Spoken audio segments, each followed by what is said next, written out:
Ayuda, ayuda! Mabilis mo ba siyang napasagot? Yan ang naging tanong ng isang reporter kay Donnie Pangilinan.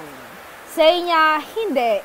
Hindi kasi siya yung klaseng babae na mabilis mapasagot at makuha at mapaniwala.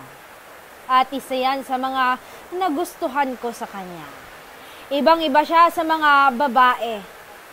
She's really smart and cool. Talagang pinahirapan niya ako ng husto. She challenged me. Tinignan niya talaga that I'm really serious to her. Pero hindi ko naman siya masisisi dahil first time nga niyang pumasok sa relasyon. Ganon din naman ako.